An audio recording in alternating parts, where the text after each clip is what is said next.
Hello everyone, welcome back to career बनाओ NEET. तो MCC की काउंसलिंग के साथ साथ कुछ स्टेट्स की काउंसलिंग भी स्टार्ट हो चुकी है, जिसमें कि यूपी, बिहार और कुछ स्टेट्स की काउंसलिंग चल रही है साथ साथ। तो यूपी स्टेट की काउंसलिंग के शेड्यूल और बहुत सारी इन्फॉर्मेशन आपको हमारे चैनल पे मिल चुकी है। साथ ही साथ आपको मैं बता दूं कि जो बिहार स्टेट की काउंसलिंग चल रही है, रजिस्ट्रेशंस चल रहे हैं। तो रजिस्ट्रेशंस के बाद क्या होता है कि रैंक कार्ड आता है।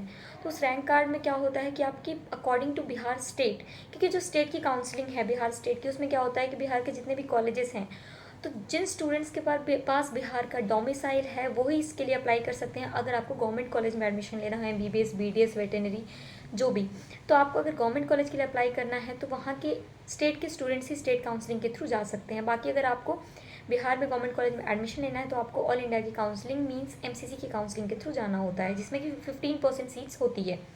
बट जो स्टेट की काउंसलिंग है इसमें 85% सीट्स होती है। तो ये सब चीज़ें तो आपको पता है। दूसरी चीज़ मैं बात करूँ कि अगर किसी अदर स्टेट का स्टूडेंट अगर बिहार के किसी स्टेट कॉलेज में एडमिशन लेना चाहता है तो वो प्राइवेट कॉलेज में ले सकता है, बट गवर्नमेंट के लिए एमसीसी के थ्रू। तो बिहार के रजिस्ट्रेशंस के बाद रैंक कार्ड आपका पब्लिश हो चुका है। आप वेबसाइट पे जाके अपनी आईडी पासवर्ड एनरोलमेंट करके आप देखोगे तो आपका रैंक कार्ड वहाँ पे दिखेगा। आपको दो रैंक दिख रही होगी, एक यू आर मीन्स एक अनरिजर्व्ड की और एक कैटेगरी वाइज। और उसमें कैटेगरी आपकी बीसी, ईबीसी, जो भी कैटेगरीज हैं उन कैटेगरी वाइज वो भी रैंक आपको वहाँ पे शो होगा। तो दोनों रैंक आपको वहाँ पे शो होगा। अब रैंक कार्ड तो आ गई, बट अभी रिजल्ट पब्लिश नहीं हुआ है। तो रैंक कार्ड आने के बाद भी डाउट रहता है कि यार मिलेगा कॉलेज या नहीं। तो उस अकॉर्डिंग मैं आपको पिछले साल के डेटा के एनालिसिस के अकॉर्डिंग आपको एक रफ आइडिया दे दूं कि आपको आपकी रैंक कितनी है तो आपको कौन सा कॉलेज मिल सकता है। ठीक है, तो अगर मैं आपको कट ऑफ रैंक की बात करूँ, मैं जो बता रही हूँ वो मार्क्स नहीं रैंक है, ध्यान से देखना। तो अगर आप एमबीबीएस की सीट आपको चाहिए और आप you are mean general category से आपके रैंक 740 750 तक, रैंक कौन सी रैंक? बिहार स्टेट की रैंक, सिर्फ ऑल इंडिया की रैंक नहीं। ऑल इंडिया की रैंक आपकी वही है जो आपके नीट के रिजल्ट में पब्लिश है, बट ये स्टेट की रैंक होती है, क्योंकि जब आप स्टेट की काउंसलिंग में अप्लाई करते हो तो वहाँ से वो सिर्फ उन स्टेट के स्टूडेंट्स में स्टेट की रैंक आती है, हर स्टेट की रैंक। तो अगर आपकी यू आर कैटेगरी से 740 to 750 रैंक है तो आपको एमबीबीएस गवर्नमेंट सीट मिल सकती है बिहार स्टेट की। अगर आप बीसी कैटेगरी के हो तो रैंक 300 अप टू 300 तक, एक रफ आइडिया 10-20 अप डाउन हो सकता है। ईबीसी कैटेगरी से हो तो up to 350, SC category up to 200, ST up to 40 and EWS up to 170। ठीक है, तो ये थी अगर एमबीबीएस के लिए कि अगर आपकी इतनी रैंक है, आपके जो रैंक कार्ड है उसमें की रैंक मैं बता रही हूँ, तो उसमें अगर आपको इतना रैंक आया है तो आपको सीट मिलने के चांसेस हैं।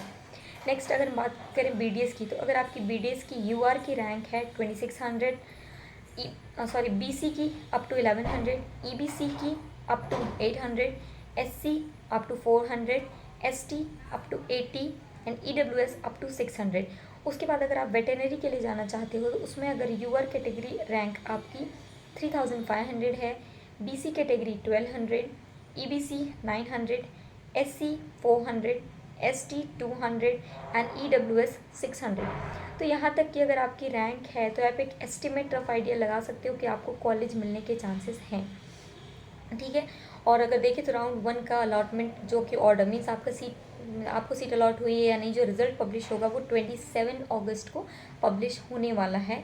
एंड रिजल्ट पब्लिश होने के बाद आपको डिसाइड करना है कि वो कॉलेज आपको लेना है या फिर फ्री एग्जिट करनी है। तो अगर फ्री एग्जिट करनी है तो राउंड 1 की फ्री एग्जिट आप 3 सितंबर टू 4 सितंबर तक कर सकते हो। ये आपकी डेट्स हैं, तभी तक आप फ्री एग्जिट कर सकते हो।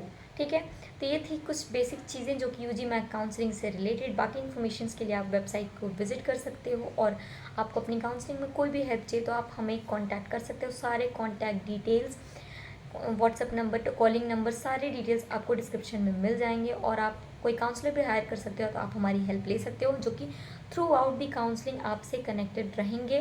तो ऐसी काउंसलिंग अपडेट्स के लिए हमारे साथ बने रहिए। चैनल को सब्सक्राइब नहीं किया तो जल्दी से सब्सक्राइब कर लीजिए। तब तक के लिए थैंक यू।